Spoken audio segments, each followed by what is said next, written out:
সংসার জীবন থেকে ছুটি নিয়েছিলাম, এখন আবারও নিজের সংসারে ফিরে চলে এসেছি। অল্প সময়ে ঘড়ি ধরে সব কাজ কিভাবে গুছিয়ে করি, আজকের ভিডিওতে সেটাই শেয়ার করছি।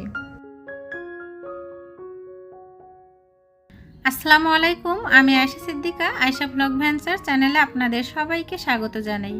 কাছে এবং দূরে, দেশ এবং দেশের বাহিরে যে যেখান থেকে আমার আজকের ভিডিও দেখছেন, আশা করি অনেক বেশি ভালো আছেন, সুস্থ আছেন। আজকে আরেকটি নতুন ভিডিও আপনাদের সঙ্গে শেয়ার করছি। যারা আমার ভিডিওটি দেখা শুরু করেছেন, একটা লাইক দিয়ে পুরো ভিডিওর সঙ্গে থাকবেন। আজকের দিনটা ছিল আমার মেয়ের জীবনে এবং আমার জীবনে, পুরো আমাদের পরিবারের জন্য একটা স্পেশাল দিন। আমার মেয়ে কিন্তু ফার্স্ট স্কুলে এসেছে, বসে সে ক্লাস করবে। তো এই আনন্দে কিন্তু সে 6টা বাজে ঘুম থেকে উঠেছে আর রাতে বারবার করে আমাকে জিজ্ঞাসা করছে কখন সকাল হবে, সে স্কুলে আসবে। তবে দুঃখের বিষয় হলো টাইম মতো কিন্তু ওর স্কুলের ইউনিফর্মটা রেডি করতে পারিনি। লং একটা সময় বাড়িতে ছিলাম, এদিকে বাচ্চাদের ভর্তি করানো আপনাদের ভাই কমপ্লিট করেছে। তারপর কিন্তু বাড়ি থেকে চলে এসেছি ঢাকাতে। এখন কিন্তু ওর স্কুল ড্রেসের কাপড় নিয়ে অলরেডি আমি দিয়েছি টেইলার্সে, কিন্তু এখন পর্যন্ত কমপ্লিট করতে পারিনি। যাই হোক, একটু সময় তাদেরকে তো দিতে হবে, যেহেতু এই সময় টেইলার্সে একটু চাপ থাকে বিভিন্ন স্কুলে বাচ্চাদের বিভিন্ন ড্রেস তৈরি করার জন্য। ফার্স্ট টাইম, যার জন্য কিন্তু একটু সময় দিতে হবে, কারণ আসলে বাচ্চারা তো অনেক সময় কান্না করে, ক্লাসে থাকতে চায় না, এজন্য কিছুটা সময় দিয়েছি। তারপর আমি বাজারে এসেছি, বাজার করে নিব, যেহেতু আমার কাজকর্মগুলো আপনাদের সঙ্গে শেয়ার করি। তো এই সবজির দোকানে এসেছি, সবজি বাজার করার জন্য একটু ভিডিও করে নিয়েছি।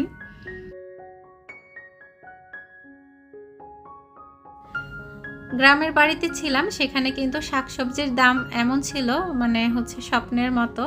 ঢাকা শহরে চলে এসেছি, আবারও এখানে প্রত্যেকটা জিনিসের দাম অনেক বেশি ছিল। যাই হোক, আমার যতটুকু লাগবে পরিমাণে কম করেই কিন্তু বাজার করেছি। ফ্রিজ থেকে মুরগির মাংস আর ইলিশ মাছ নামিয়ে নিয়েছি, এটা দুপুরের জন্য রান্না করব। বাড়ি থেকে এসেছি দেশি মুরগি, মাছ, গরুর মাংস, এগুলো কিন্তু সাথে করে নিয়ে এসেছি। প্রত্যেকবার যখন আসা হয় কিছু না কিছু কিন্তু বাড়ি থেকে দিয়ে থাকেন। তো যদিও বা আপনাদের ভাই অনেকগুলো ব্যাগ হওয়ার কারণে নিতে চায় না, তারপরেও কিন্তু বাড়ি থেকে তো আর মানবে না, কিছু না কিছু কিন্তু দিয়ে থাকেন। আর এখন আমি খিচুড়ি রান্না করব। বাচ্চারা কিন্তু সকালবেলা ঘুম থেকে উঠে খেতে পারে না। দুই ভাই বোনকে ডিম সিদ্ধ করে দিয়েছিলাম, শুধুমাত্র একটা করে সিদ্ধ ডিম খেয়ে তারা স্কুলে গিয়েছে। বার্ষিক ক্রীড়া প্রতিযোগিতা উপলক্ষে স্কুলে বেশ আয়োজন করেছে, আর এজন্য কিন্তু বাচ্চাদের খেলাধুলা এবং বিভিন্ন রকমের প্র্যাকটিস চলছে, যার জন্য স্কুলে তেমন একটা ক্লাস হচ্ছে না, 2টা ক্লাস কিংবা 3টা হয়ে কিন্তু ছুটি হয়ে যাচ্ছে। এখন ঘড়ির টাইম হচ্ছে সকাল 9টা। তো ছেলে মেয়ে স্কুলে রেখে চলে এসেছি। 1 ঘন্টা সময় হাতে নিয়ে কিন্তু আমি এদিকে কিছু কাজ গুছিয়ে নিব। তারপর কিন্তু আবারও স্কুলে চলে যাব, যেহেতু মেয়েকে ফার্স্ট টাইম দিয়েছি, তো যাতে করে মেয়ে ভয় না পায়। আর স্কুলে থেকেও আসলে কোনো কাজ হয় না, কারণ ভিতরে যাওয়া নিষেধ। বাহিরে বসে থাকার থেকে মনে হলো যে বাসায় এসে যদি কিছু কাজ গুছিয়ে করতে পারি, তাহলে আমার পরবর্তী কাজগুলো কিন্তু খুব অল্প সময়ে আমি শেষ করে নিতে পারবো। কিচেনে যেগুলো প্লেট বাটি ছিল সেগুলো কিন্তু রাতেই ক্লিন করে রেখেছিলাম, আর এটা কিন্তু আমি সবসময় চেষ্টা করি করার জন্য, তাহলে কিন্তু সকালের কাজগুলো অনেক বেশি সহজ হয়ে যায়।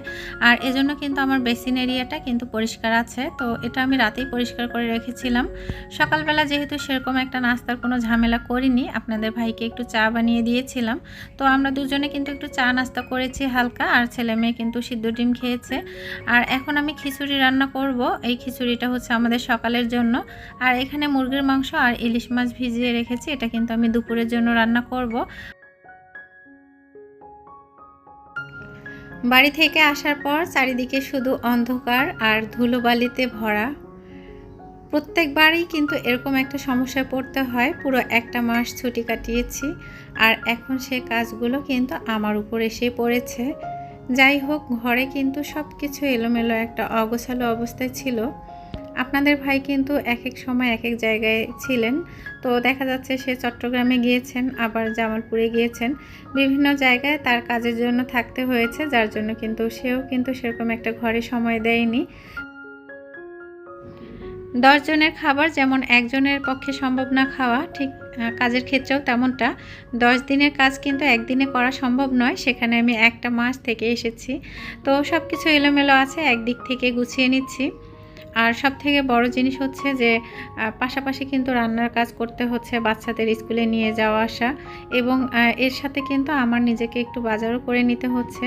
তো যা কিছু বাসায় আছে আলহামদুলিল্লাহ, তো কিছু কিছু জিনিস যেগুলো নেই সেগুলো কিন্তু নিয়ে আসতে হচ্ছে। সকালের জন্য যে খিচুড়িটা করি ম্যাক্সিমাম টাইম কিন্তু এটা ভাতের চাল দিয়ে করা হয়। একটু মুসুরের ডাল, একটু মুগ ডাল আর গাজর কুচি করে কেটে দিয়েছি, আর একটু পেঁয়াজ কলি দিয়েছি। তাতে করে কিন্তু খিচুড়িটা খেতে ভালো লাগে। তো যাই হোক, সব কিছু রেডি করে নিয়েছি, আর এখন একটা প্রেসার কুকারে দিয়ে দিচ্ছি। প্রেসার কুকারে রান্না করলে কিন্তু সময়টা কম লাগে। বর্তমান সময়ে গ্যাসের দাম বেড়ে যাওয়ার কারণে কিন্তু অনেকেই প্রেসার কুকার ইউজ করছেন। তো আমি কিন্তু আমার সংসার জীবনের শুরু থেকেই প্রেসার কুকারটা ইউজ করি। যদিও বা আমার হচ্ছে সাপ্লাই গ্যাস, তারপরেও কিন্তু আমি সবসময় চেষ্টা করি সব কিছু হিসাব করে করার জন্য। তবে যারা সিলিন্ডার গ্যাস ব্যবহার করেন তারা কিন্তু প্রেসার কুকারটা অবশ্যই ব্যবহার করবেন। প্রেসার কুকারে রান্না যেমন দ্রুত হয়, সেটা কিন্তু আমাদের সময় বাঁচাতে সাহায্য করে। তাছাড়া প্রেসার কুকারের খাবার কিন্তু অনেক বেশি স্বাস্থ্যসম্মত, কারণ অল্প সময়ে কিন্তু খাবারটা হয়ে যায়। তাতে করে খাবারের গুণগত মানটা কিন্তু ঠিক থাকে এবং পুষ্টিগুণটা কিন্তু খাবারে থেকে যায়। আর এটা কিন্তু ডক্টররাও সাজেস্ট করেন। আপনারা যদি সবজি খিচুড়ি কিংবা ডাল প্রেসার কুকারে রান্না করেন, সেটা কিন্তু দ্রুত হয়ে যায়। আর আপনারা দেখা যাচ্ছে যে রান্নার কড়াইতে কিংবা পাতিলে যখন রান্না করবেন, তখন কিন্তু অনেকটা সময় ধরে জাল করতে হয়। তাতে করে কিন্তু খাবারের পুষ্টিগুণটা অনেকটা কমে যায়। আমি যে বাজার করে নিয়ে এসেছি সেটা এখন গুছিয়ে নিচ্ছি। এখান থেকে কয়েকটা পেঁয়াজ কলি আর একটা গাজর নিয়েছিলাম খিচুড়িতে দেওয়ার জন্য। তো আমি যখন চুলাতে রান্না দিই, তখন কিন্তু চুলাতে রান্নার পাশাপাশি আমি বাকি কাজগুলো গুছিয়ে নিই। তাহলে কিন্তু আমার কাজগুলো খুব দ্রুত হয়ে যায়। তো খিচুড়ি চুলাতে হয়ে যাবে খুব অল্প সময়ে, এর মাঝে কিন্তু আমি বাজারগুলো গুছিয়ে নিচ্ছি। আপনাদের ভাই যখন সবজি বাজার করেন তখন কিন্তু অনেক কিছুই কিনে নিয়ে আসেন। আমি কিন্তু সবসময় বলি যে অল্প অল্প করে কেনার জন্য, কারণ ফ্রিজে খাবার রেখে খাওয়ার থেকে আমি মনে করি টাটকা খাওয়াটা অনেক বেশি ভালো আমাদের শরীরের জন্য। আর সবসময় আমি অল্প করেই কিন্তু বাজার করার চেষ্টা করি। আর এখানে যা কিছু নিয়েছি এটাতে কিন্তু মাশাআল্লাহ আমার বেশ কয়েকটা দিন চলে যাবে। তো আমি অল্প করে টমেটো, গাজর সব কিছুই অল্প অল্প করে বাজার করেছি। ঢাকা শহরে এত বেশি সবজির দাম, এখানে যতটুকু বাজার করেছি 380 টাকার মোট বাজার। আসলে ক্যাপসিকামের দামটা একটু বেশি রেখেছেন, যার জন্য কিন্তু আসলে দামটা বেশি এসেছে। যাই হোক, মিষ্টি আলু, টমেটো, গাজর, ক্যাপসিকাম, একটু শসা নিয়েছি, মূলা নিয়েছি, আর একটা কচি ছোট লাউ নিয়েছি। এগুলোই কিন্তু ছিল আজকের আমার সবজির বাজার, আর নিজের হাতে বাজার করেছি। শীতের সময় যদি আপনাদের ভাই মটরশুঁটি নিয়ে আসেন, তাহলে এই মটরশুঁটি বাছতে গেলে আমার কিন্তু অনেকটা সময় চলে যায়। তো আজ যখন আমি বাজার করেছি, একদম অল্প পরিমাণে মটরশুঁটি নিয়ে এসেছি, আর আপনাদের ভাইকে জিনিসটা শেয়ার করেছি যে দেখো কতটুকু পরিমাণে মটরশুঁটি নিয়ে এসেছি। তো সে কিন্তু অবাক হয়েছে যে এতটুকু দিয়ে কি করবে। তো যাই হোক, এটা দেখা যাচ্ছে একটু পোলাও কিংবা হচ্ছে খিচুড়িতে কিংবা নুডলসে দিলে বাচ্চারা একটু খেতে পছন্দ করে। আর এখানে ফল নিয়ে এসেছিলেন রাতের বেলা, এটা ভিজিয়ে রাখা হয়নি। তো ভাবলাম যে ফলগুলো এখন একটু ভিজিয়ে রাখলে বাচ্চারা স্কুল থেকে এসে খেতে পারবে। ফল কিংবা শাকসবজি ভালো রাখার জন্য কিন্তু অনেক পরিমাণে মেডিসিন ইউজ করা হয়, যেগুলো আসলে আমাদের শরীরের জন্য অনেকটা ক্ষতিকর। তো কিছুটা সময় যদি আপনারা পানিতে ভিজিয়ে রাখেন, তারপর ভালো করে ধুয়ে নিলে সেটা কিন্তু স্বাস্থ্যকর হবে। আর এখানে আমি ডিম ভাজি করে নিয়েছি অফ ক্যামেরায় খিচুড়ি দিয়ে খাওয়ার জন্য। দুপুরের জন্য বাচ্চাদের মুরগির মাংস রান্না করেছি, একটা আলু দিয়েছি পাতলা করে ঝোল, যেহেতু আমার ছেলে মেয়ে ঝাল খেতে পারে না, যার জন্য কিন্তু ঝাল দেইনি। আর তরকারিতে যখন মরিচের গুঁড়া দেওয়া হয় না, তখন কিন্তু কালারটা এরকমটা আসে। যাই হোক, এটা বাচ্চাদের জন্য করেছি। আর আপনাদের ভাইয়ের জন্য ইলিশ মাছ তেলে ভাজি করে নিয়েছিলাম। তো ইলিশ মাছ ভাজাটা খেতে সে পছন্দ করেন, সেটাই করেছি। আর এখানে হচ্ছে ডালের বড়ি যেটা বলে, সেটা দিয়ে আমি লাউ রান্না করেছি। পেঁয়াজ কলি, লাউ আর ডালের বড়ির এই সবজিটা কিন্তু খেতে অসাধারণ ছিল। কাঁচামরিচ আমি সবজিতে ব্যবহার করি, যার জন্য কালারটা কিন্তু এরকম আসে। দুপুরের জন্য যখন রান্না করেছি তখন পাশাপাশি কিন্তু ঘরের কাজগুলো গুছিয়ে নিয়েছিলাম, যার জন্য কিন্তু দুদিকে আর ভিডিও করা সম্ভব হয়নি। আর এখন এমন একটা পরিস্থিতি হয়েছে যে ব্যস্ততাতেই আসলে সময়গুলো চলে যাচ্ছে। যেহেতু গার্জিয়ানদের স্কুলের ভিতরে যেতে দেয় না ক্লাস চলাকালীন অবস্থায়, তো বাসায় এসে ঘড়ি ধরে কাজগুলো গুছিয়ে করেছি। তারপর কিন্তু আবারও স্কুলে চলে এসেছি। এখন কিন্তু ছুটির সময় হয়েছে, আর বার্ষিক ক্রীড়া প্রতিযোগিতা আয়োজন করা হবে, যার জন্য স্টুডেন্টদের কিন্তু অনেক কিছুই প্র্যাকটিস করাচ্ছে। প্রিয় আপু ভাইয়ারা, যারা আমার ভিডিও কন্টিনিউ দেখেন এবং ভালোবেসে আমার চ্যানেলটি সাবস্ক্রাইব করে আমার পাশে আছেন, তাদের জন্য মন থেকে অনেক অনেক ভালোবাসা আর দোয়া রইল। যারা আজ প্রথম আমার চ্যানেলে ভিজিট করেছেন, তাদের জন্য অনেক ভালোবাসা রইল মন থেকে। চাইলে ভালোবেসে আমার চ্যানেলটি সাবস্ক্রাইব করে আমার পাশে থাকতে পারেন। পরবর্তীতে নতুন কোনো ভিডিও আপলোড করলে যেন নোটিফিকেশন পৌঁছে যায়, এজন্য অল অপশন চালু রাখতে পারেন।